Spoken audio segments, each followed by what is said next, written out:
اعتراضات موږ ذکر کړل د ملحدینو د طرفه چې په مسلمانانو باندې کوم 15 اعتراضات کیږي د هغې وضاحت وشو. نن شپږم نمبر اعتراض موږ بیانو. دا یو ډېر غټ اعتراض دی او نن سبا په معاشره کې ډېر زیات خورېدو کې دی. زموږ عام مسلمانان د دې نه متاثره کیږي. وایي مسلمانان چې دي وایي ښځې ته ناقص العقل وایي په احادیثو کې هم ذکر شوي دي او دا د دوی عقیده او نظریه هم ده. وایي د دوو ښځو ګواهي دا د یو سړي برابر ګڼي. ښځې لا نیم ګوري، ښځې ته ناقصه ګوري. د ښځې دا خبره بار بار موږ اورو او دا د ملحدین دا نیم ملحدین او دا سیکولر نظریه والا خلک په مسلمانانو کې خوري. زموږ عام مسلمانان چې کله د دې فلسفې نه خبر نو هغه سوچ کوي چې یاره دا خبره خو رښتیا ده. دوی چې دا کوم اعتراض کوي دا د فیمینزم د فلسفې په بنیاد باندې دوی دا اعتراض کوي چې د مسلمانانو په نسبت باندې وایي ښځه ناقص العقل ده. نو کله چې د ښځو متعلق څومره اعتراضات راځي تاسو ته معلومات کیږي مولوي صاحبانو چې دا د فیمینزم د فلسفې په مناسبت سره دوی اعتراضات کوي. د مغربي فکر او فلسفې بنیادونه تاسو پیژندلې دي. تاسو هیومنزم پیژندلې دي، د هیومنزم شاخونه تاسو پیژندلې دي مولوي صاحبانو. سیکولرزم پیژندلې دي تاسو، لیبرالزم پیژندلې دي، دغه شانته کې ماډرنزم، پوسټ ماډرنزم کومه زمانه ده، کومه فلسفه ده مولوي صاحب؟ دا بار بار تیر شوی، بار بار څه وایم دا تاسو ولې پوسټ ماډرنزم خو د 2000 نه وروسته فلسفه ده. شابسي د پوسټ ماډرنزم فلسفه غرور ده خو د شلمې د 2000 نه وروسته فلسفه شروع شوې ده. هغه وایي چې مذهب هم څه اصول لري او دا فلسفې هم څه اصول لري، ټول باطل دي. د هیومنزم فلسفه کومې صدۍ نه شروع شوې مولوي صاحب؟ حلیم مولوي صاحب د 18مې صدۍ نه چې کله دوی کې بیداري پیدا شوله 15مې صدۍ پورې زمانې ته کومه وایي؟ عهد قدیم ورته وایي. قبل تاریخ نه قبل مسیح نه واله 15مې صدۍ پورې دا اوس شپږ 200 کاله مخکې پورې څه ویلې؟ عهد قدیم ویلو. بیا د 15مې صدۍ نه تر 1900 پورې بیا دوی ته عهد جدید ویل کېږي مولوي صاحبانو. نشاط ثانیه ورته ویل کېږي، نشاط ثانیه ویل کېږي. د 1900 نه واله تر د 2000 کاله پورې. اوس 2022 دی که نه، اوس به ختم شي، 2023 به شروع کېږي. نو دې ته د جدیدیت فلسفه وایي. دا به تاسو ته ذهن کې مولوي صاحبانو ګوره دا بار بار موږ ولې بل سوال او جوابات کوو دې لپاره چې ذهن کې کینی دا خبرې. دا ټولې فلسفې چې پیدا شو د 15مې صدۍ نه واله تر د 2000 پورې دا فلسفې د دې ابتدا وشول او دا فلسفې پکې پیدا شوې. په دې کې دا د فیمینزم فلسفه هم را پیدا شوله. په دې فیمینزم په فلسفه کې یو فلسفه د مساوات هم ده چې ښځې له مساوات ورکوي. تاسو دا هم د فیمینزم د فلسفې په بنیاد کوي. تاسو ته چې موږ ویلو چې تاسو ته به دهري معلوم وي، د دهري بیماری به درته معلومه وي چې تاسو ته کوم دهري مخې ته ناست چې دا د کومې فلسفې نه متاثره دی. چې کله ته د هغه فلسفه ته پیژندلي بیا تا ته جواب کول اسان دي. خو که چېرته تا هغه فلسفه نه پیژندلي، موږ چې دا 15 میاشتې سبق ویلو د دې فلسفې د پیژندلو دپاره مې ویلو چې تاسو څه وشي. او الحمدلله تاسو ماشاءالله ډېر خو څه ناڅه لږ مناسبت کتاب سره هم ساتئ. او دا کتاب داسې مه ګڼئ چې بس پښتو کتاب دی، نه دا یو درسي انداز کې موږ وایو چې ستاسو ذهن کې دا خبرې کینی. نو دوی وایي چې دا ښځه ناقص العقل ده، دا د کومې فلسفې په بنیاد دی مولوي صاحب؟ د فیمینزم د فلسفې په بنیاد باندې دوی دا اعتراض کوي. پوهېږئ که نه پوهېږئ؟ دوی موږ ورته جواب ورکوو چې کوم احادیثو کې چې کوم ذکر شوي دي چې ناقص العقل ورته ویل کېږي. ما رایتو من ناقصات عقل ولا دین قالت ومن نقصان العقل والدین. دا حدیث به اوس موږ انشاءالله بیانوم. نبی علیه السلام نه چې تپوس وشو چې یاره دا خو ناقص العقل دی، ولې ناقص العقل دی؟ قال اما نقصان العقل فشهادة امرأتين. دوی وایي دا حدیث ذکر کوي چې وګوره د دوو ښځو حدیث مبارک ذکر شوی دی، ابو داود ذکر کړی دی چې د دوو ښځو ګواهي د یو سړي برابر ولې د دای ته خو تاسو ناقص وایي. دا حدیث دوی په دلیل کې موږ باندې اعتراض کوي. نو موږ ورته وایو چې وروره تاسو دا اعتراض چې دی تاسو د ناقص نه مراد د پښتو او د اردو ناقص اخلئ. چې د پښتو او د اردو مراد په ناقص کې نه دی، لکه ناجایز الفاظ شي. نو ناجایز په کومه درجه کې خو سوچ وکړه که نه؟ دلته د ناقص نه څه مراد دی؟ د ناقص نه مراد کیفیت دی که کمیت مراد دی؟ کیفیت مراد نه دی مولوي صاحب، کمیت مقدار مراد دی. د دوو ښځو ګواهي د یو سړي په برابر ده. عقلي دلیل په دې موږ سره څه دی مولوي صاحبانو؟ عقلي دلایل موږ سره خو دوی نقل نه مني که نه؟ دهریان به موږ څه په باندې موږ بیا به څه متاثره کوو؟ عقل باندې. عقلي دلیل به په دې کې اوس موږ څه پیش کوو دوی ته؟ نو عقلي دلایل دې ته علما کرام دا ورکوي اسې 100 ناقصه چې را برابر شي د یو کامل برابر کېدی شي. 100 ناقص برا یو ځای کا، 100 ناقص کا یو کامل کا، دا د یو کامل برابروالی کولی شي؟ نشي کولی. که چېرته دا ناقص نه مراد دغه ناقص مراد وي کوم چې د کیفیت والا دی، نو بیا 100 ښځې هم د یو سړي برابر کېدی نه شوي. دلته مقدار مراد دی چې د ښځې عقل کم دی په مقدار کې.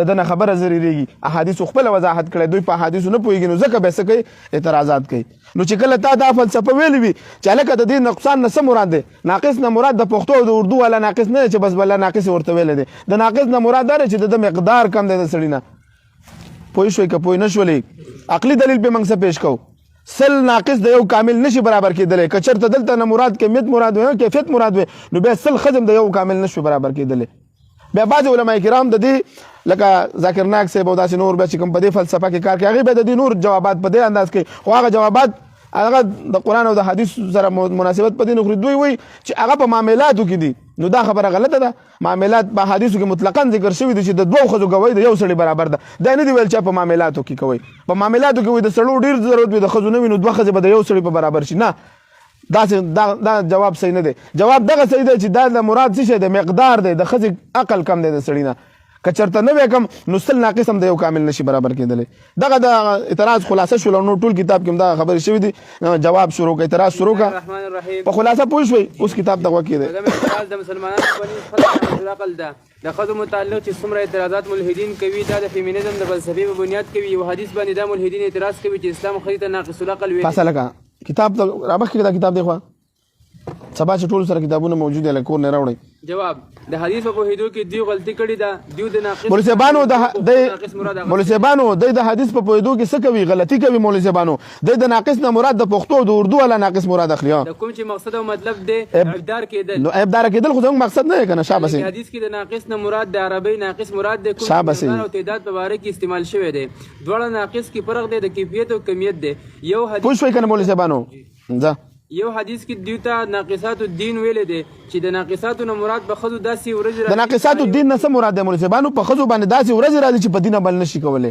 د ماهوارې په ورځو کې دا په خزه په دین عمل کولی شي نشي کولی نو ځکه ورته ویل چې دیني نیمګړی دی پر مثال روزه نشي نیولی په دې سره د دیو په دینی عمل کې کموالی راشي الله تعالی ورته اجازت ورکړی دی د نبی علیه السلام حدیث مبارک د خزو مبارک کې ما رأیت من ناقصات عقل ولا دین قالت وما نقصان العقل والدين قال اما نقصان العقل فشهاده امرأتين شهاده رجل واما نقصان الدين فإن إحداكن تفطر رمضان وتقيم أياما لا تصلي نبي عليه السلام فرمایي شابه نبی علیه السلام فرمایي چې خځې د عقل او دین په باره کې د نقصان والدي نو ښځو د نبی علیه السلام نه تپوس وکړو چې زموږ د عقل او د دین نقصان کوم یو دی نبی علیه السلام ورته وفرمایل چې د ښځو ګواهي چې د دوه ښځو دلته وو د پاتې شوی چې د دوه ښځو ګواهي د یو سړي برابر ده د عقل نقصان شو او د دین نقصان دار چې کله روجي نیولې شي او کله یې نشي کله روجي نیولې شي او کله نشي نیولې موږ کولای شي او کله یې نشي کولای د شو رجوع او قضا ګرځوي او قضا شي منځونه ورته معاف دي شابه سي د عقل د ناقص کېدو وضاحت چې د دوه ښځو ګواهي د یو سړي د ګواهي برابر ده په دې کې هم د کمیت او مقدار ښودل شي شابه سي دلته کیفیت مراد نه څنګه چې دوه ابدار یو صحیح برابر نشي کېدای نو مطلب دا دی چې د دین مراد مقدار دی چې دیو مقدار کې د سړو نه کم دي پوه شوئ مولوي صاحبانو د مغرب معاشره کې وګوره هلته خو ښځه صرف د جنسي تسکین لپاره استعمالول هلته خو صرف نه خور شته نه مور شته نه بله کومه مقدسه رشته صرف ګرل فرینډ بس د دې لپاره به استعمالیږي اسلام یو فطري مذهب دی د ښځې د کمزورتیا خیال یې ساتلی دی اسلام چې کوم بوج په سړي باندې ایښی دی د هغې نیم یې په ښځه باندې دپاره دی ګوره دا ګواهي هم یو بوج دی مولوي صاحب دا بوج دی اسانتیا ګوره راوستې د ښځې باندې څه کړې ده اسانتیا یې ورته راوستې ده بوج ته کم کړی دی د ګواهي دا بوج هم ته کم کړی دی نو د دې وجه نه اسلام د فطرت دین دی فطرت الله التي فطر الناس عليها لا تبديل لخلق الله د انسان ساخت کتلی دی که هغه ماشوم دی به ماشوم د اندازې مطابق بوجي پیښې دی که هغه پلار دی د پلار مطابق هغه په هر یو شوبه کې دی د ژوند په هره شوبه کې دی چې د څه مکلفیت دی هغه الله رب العزت په ده باندې د جسم مطابق ایښی دی نو ښځه کمزورې وه نو دغه شانته کې کمزورې دغې ورسره کړي شریعت هر چا ته خپل حقوق مقرر کړي د ښځې خپل مقام دی او سړي د خپل مقام د وجې د دیو خو د ښځې نه دوی د خپل ګوره د یورپ والا ښځې نه اشتهارګاه جوړه کړې ده روره چې موبایل خرڅېږي ښځه به پکې که نه بی زموږ مسلمانان هم د دې په نقش قدم باندې روان دي حالانکه دا خبره غلطه ده ښځه خو یو مقدسه هستي ده ښځه خو به په کور کې په پرده کې ناستی دا څونه چې کومې میوجات او کوم فروټ جو دا چې په خپلو پردو کې دننه محفوظ کیله ده که نه د ده نه چې پوستکی اخوا شي دا چې راواله نیمه ګنټه پس دا خراب وي داسې چې دا څونه میوجات دي دا چې د نخوا شي د خپل پوستکی او خپل پردې نخوا شي خرابېږي دغه شانته کې ښځې نه خو اشتهارګاه دوی جوړه کړې ده دوی چې د ښځو نه کوم کارونه اخلي دا خو قدیم زمانه د غلامانو وینځو نه اغوستل نه اغوستل کېده قدیم زمانه کې خو دا د غلامانو نه به خلکو اغوستلو نیمې جامې به ول اغوستې وي وینځي دا اختیار نشته چې پوره د آزاد ښځې په شان لباس وکړي. نن سبا ټولې وینځي دي دا د خلکو، او دا چې خلک ورته خوشحالېږي چې کورونه ښځې بار راوباسئ. ظالمانانو وینځي دله د ښځو نه جوړې کړي دي. موږ چې په کور کې په پرده کې کېنولي دي، په عزت سره هم کېنولي دي، محفوظ ناست دي، په هغوی باندې تاسو ملنډې وهئ، پروپاګنډې وکړو. د یورپ دپاره کار کوئ ظالمانانو، خدای له به څه جواب ورکوئ. دوی د آزادو ښځو نه وینځې جوړې کړي دي، خپلې وینځې سره بغیر د نکاح کوروالی جایز دي. دوی هم د پردو ښځو سره زنا کوي که نه کوي؟ په هر ځای کې دا د زنا اډې ګای کولاوې کړي دي او دې ته نوم ورکوي زنا بالرضا. او دوی څه وایي؟ دا وایي جایز ده. دوی دلته په پاکستان کې اسلامي مملکت کې، په اسلامي ملکونو کې دوی هم د دې لپاره سندونه ورکوي، سرټیفیکټونه ورته ورکوي، اجازتنامې ورله ورکوي چې خیر دی که یو سړی په رضا سره زنا کوي خیر دی، دې ته څه مه وایئ. افسوس خبره ده. ازادي ګڼي وینځه به پوره لباس نه اغوندي. دوی هم ښځو دپاره د وینځو لباس خوښ کړی دی. که کومه ښځه پوره لباس اغوستل کوي دوی یې منع کوي چې دا لباس نشي استعمالولی. دا د دوی د ذهني غلامۍ عکاسي. مولوي صاحبانو یورپ ټول ذهني غلام دی. نن قطر ته راغلي دي که نه د فوټبال ورلډ کپ دپاره، دوی وایي راشه موږ له په دې پاکه سرزمین باندې د همجنس پرستۍ اجازه راکړي چې موږ دلته هم ځان سره یاران راولو، چې دلته ورسره لواطت کوو. قطر ورته څه ویلي چې موږ 23 ورځو دپاره ستاسو دپاره خپل اسلام مذهب نشو پرېغوستی. نو پرونه بل ورځ میچ و، دا یو ټیم والا فرانس والا کوم یو په خولو لاسونه یې خېږي، یاره موږ له اوس په موږ پابندي ده. ظالمانانو لوتیانو خدای هم تباه کړه. موږ الحمدلله پاک قوم یو، تاسو خو ذهني غلامان هستئ. تاسو خو د یو تاسو څنګه خپل قوانین منئ، موږ هم خپل قوانین فالو کوو که نه، موږ مسلمانان یو. منګه چې خپل قوانین فالو کوو تاسو په موږ باندې اعتراض کوئ. تاسو قوانین دي تاسو یې کوئ، موږ در سره نه منو. زمونږ قوانین ته موږ ولې نه پرېږدئ؟ نو دا ذهني غلامان دي. ګوره دا او زمونږ خلک هم د هغوی نه متاثر دي. نن په سوشل میډیا وګورئ د قطر خلاف دوی څومره پروپاګنډې کوي، حالانکه قطر څومره یو اسلامي یو ښایسته نظام یې ورله برابر کړو، د حیا او د پردې د ترتیب یې ورله برابر کړو چې داسې پکار هم ده. موږ له مسلمانانو له داسې په خپلو اصولو باندې په خپل مذهب باندې ودرېدل پکار دي. دا خلک باید د ټینګې نه دي. خو زموږ چې هغوی هسې ټوخیمو کې زموږ مشران تېرېږي چې هلکه هسې نه چې موږ له څه ونه وایي. نو داسې موږ به دا فکري غلامي به موږ هم ختمون، وله به موږ د دوی سره مقابله کړو. مغرب صرف د ښځې د ازادۍ د دې لپاره غواړي چې مغرب څه غواړي؟ ښځه ازادي سره لپاره غواړي چې کور نه راوباسي، چې صرف خپل خواهش پوره کړي او بس نور هیڅ نشته. اوس چې ښځه بهر راوباسي او د سړو کار یې شروع کړو، نو د ښځو چې کوم کارونه وو هغه ترې پاتې شو. د بچو د پیدایش او پرورش نو نتیجه شوه چې د مغرب په معاشره کې ولادت د ماشومانو کم شو. مولوي صاحبانو مغربي فکر او مغربي ژوند چې دی که نه، هغوی د دوی خانداني نظام ختم کړی دی. هغوی ډسکاونټ ورکوي. څه کوي؟ دا زموږ مولیان او د طالبان چې ټول ورشي که نه ښه به مزې کوي، روز هر یو به 15 بچي راوړي، بس په تیاره به پکې برات. ولې هلته چې الحمدلله بچي د چا دي هغه مسلمانان دي، حلالیان دي، او هغوی خو حرامیان دي انګریزان. نو هغوی بچی نه راوړي. هغوی بچی پالل خو ګران کار دی. په یو بچي باندې څونه زره ډالر خرچه وي راځي. دا زموږ د وس نه بار دی. هغوی څه کوي؟ ډسکاونټ ورکوي. هلکه که 2 بچي دي وشو تاله به موږ دونه پلاټینیم به درکوو، بیا به درله ګولډ پیکج درکوو، بیا به درله داسې غټ غټ پیکجونه ورله ورکوي. مطلب پیسې به ورته په فري باندې میلاویږي. نو هغوی تعداد کم دی. هغوی وایي دا مسلمانان په موږ حاوي نه شي. خدای دې په حاوي کړي دا زموږ مسلمانان هلته انشاءالله وخت به راشي. اوس د هغوی حکومتونه هغوی ته انعامات ورکوي چې بچي ډېر پیدا کړي. دې سوچ نه کوي چې ښځې دومره کار نشي کولی او که نه ښځه خو کېنوه کور کې، بیا ته ګوره چې بچي پیدا کولی شي که نه شي. تاسو خو ښځې نه وینځه جوړه کړې ده وروره، وینځه هم ته جوړه کړې ده. څوک ورسره واده نه کوي، بس صرف خپل خواهش چې پوره کوي. هغوی وایي چې بازار کې وایي شوده میلاویږي، کور کې د میخې او د غوا ساتلو څه ضرورت دی. او دا زمونږ هغه شیخ رشید صاحب هم ویلي دا دغه فکر او فلسفې نه متاثره خلک دي. حلاله نکاح نه کوي. ته حلاله نکاح وکړه، کور کې ښځه کېنوه، ته یې ګټه، ته ګوره چې ته 10 بچي راوړي که نه راوړي. او د سړو سره هم ذمہواري پوره کړي.